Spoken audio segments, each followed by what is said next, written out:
Welcome to Frogfoot Holler, y'all. I'm Michael. My nephew Colt's behind the camera. All right, so today we got a couple of things that we're going to be showing you today, and one of them is going to be wood carving.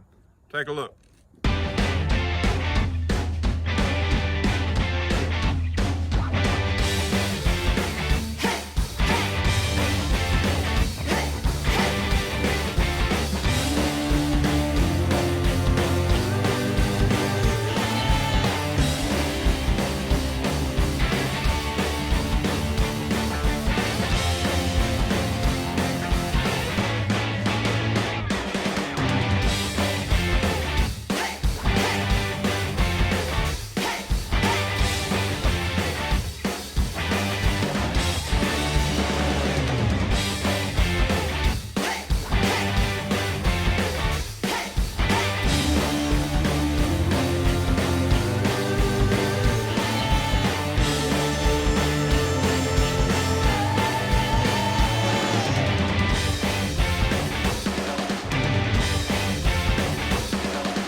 Alrighty, well, the rough end is done. As you can see, I got where about the eyes are going to go. Got the headline there. Got the nose. I got Scout playing with a toy. Actually, it's a piece of trash. Scout, what you got? What you got? He's like a little kid. He can play with anything. Scout. It's nice to have a dog that throws his own toys. All right, back to the thing. But you can see the mouth, where the mustache is. I ain't figured out if I'm gonna have a beard on him yet. I think I am, but he's starting to turn out. Kind of looks a little angry, sort of. I'm not sure. I do everything freehand, so it kind of tells me where it wants to go. And this one seems to be frowning or fussing. I got a fussy cedar log. Oh well. All right, I got to get on some other stuff today. All right, so y'all got to see that. That's just super frog mode of me doing a wood carving or starting it from start to rough end. And got a lot more work to do on it. Just wanted to show you a little bit about it. But what we're actually doing here is we got our deer tongue lettuce, our spinach, and some beets. And we're going to be putting them in the ground today because they got beat up. I'm talking about beat up in that gully washer we had the other day. So we're going to go ahead and get them in the ground, and we're going to let the roots go and spread out, and hopefully they'll take off real quick. Now, we got to prepare the bed that they're going in. So first, let's take a look at that.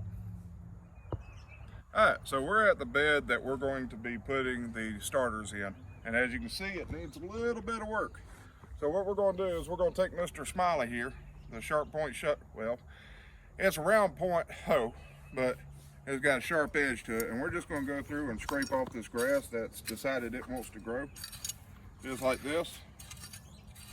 And then my nephew is going to come back with a rake and rake up all the grass and try to make it smooth again. Then we'll go back and we'll mark where we're going to be putting all the plants. So y'all enjoy that.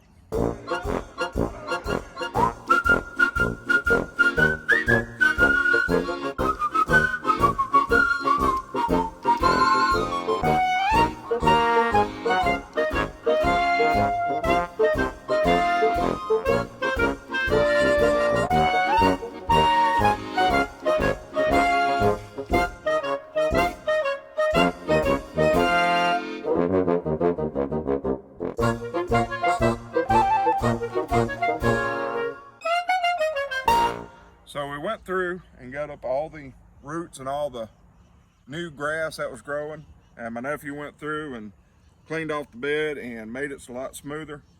And you saw me take this white pipe and stick it down in the ground here. What I was doing is I used a measuring tape to space out the plants the way I want them spaced out, and use this just to push and mark where I wanted the holes.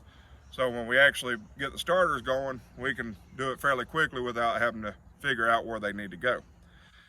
Now let's show you how we plant our starters. All right, So you're ready to put your starters in the ground. And as you can see, these starters are up nicely. Now you can let them go a lot higher, but I'm choosing to do it now because they took such a beating in that gully washer we had.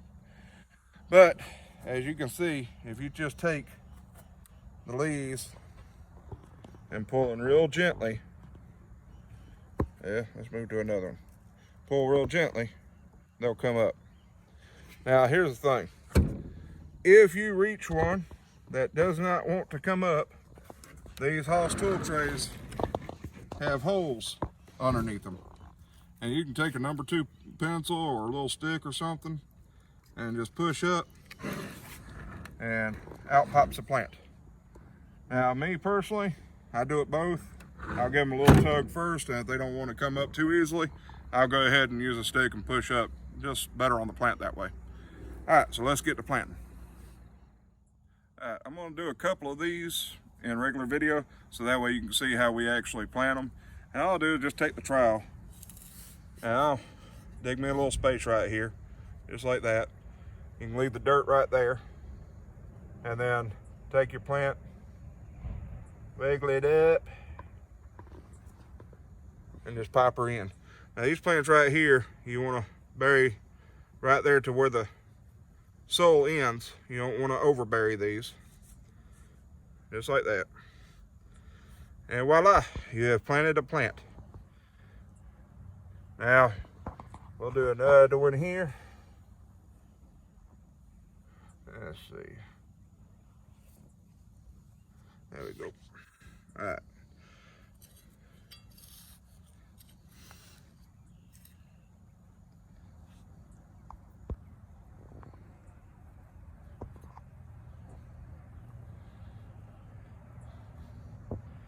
Just like that. All right, we'll do one more.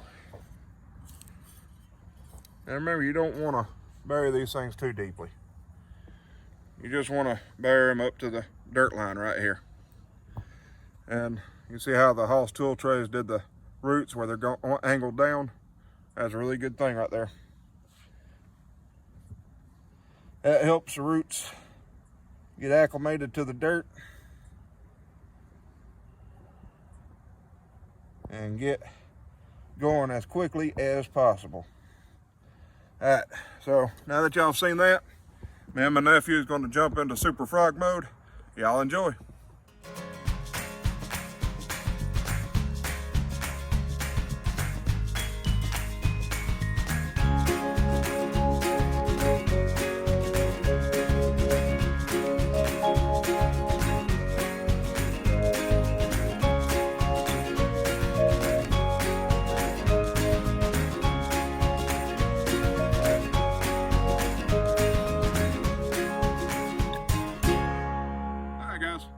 The sun's going down and we're done for the day. As you can see, we got our spinach planted, which is right here. This is all our spinach. We got our beets right here, and we got our deer tongue lettuce right here. Now, I'm not going to be putting water on the bed because it's getting colder and I don't want to stress the roots any more than they already are. With them being transplanted, the plants go through a stress period. And if I was to add water on that and the water gets really cold because of night, that adds more stress to them. So I'm just going to wait until tomorrow to water them. There's plenty of water in the ground for them to be all right. Now, we got some extra plants that are left, and we're going to be putting them in a faux whiskey barrel. It's basically a raised bed, and I'm hoping the soil don't get too hot, and we'll be able to get a little bit off of them. But I wanted to tell you, I appreciate y'all stopping by and watching the channel. I hope you've enjoyed seeing me doing a little bit of carving today and planting these starter plants. Hope maybe some of y'all learned something, maybe not. I don't know. I've told y'all before, I am not an educational channel. If you learn something, it's your fault, not mine. But y'all see how I do stuff. Now, the good one. Tonight, at 7 p.m. Eastern Time, 6 p.m. Central. Tune in. I'll be putting up the video of the Gross Out Challenge. Oh, Lord. I'm getting grossed out even thinking about it right now. Some of those combinations actually might be pretty good. But when you add sardines to the mix and chocolate to the mix, I don't know. Lord, I don't know. But either which way, I want y'all to tune in, share it, bring as many people as you can, and I'd appreciate it. And to all my new subscribers, thank you for subscribing. And to all my old subscribers, I appreciate y'all subscribing, and I appreciate y'all sharing, and I appreciate y'all liking. Speaking of, if you happen to like what you see, hit that like button, y'all. All right, it's been Michael with Frogfoot Holler. Y'all have a froggy day.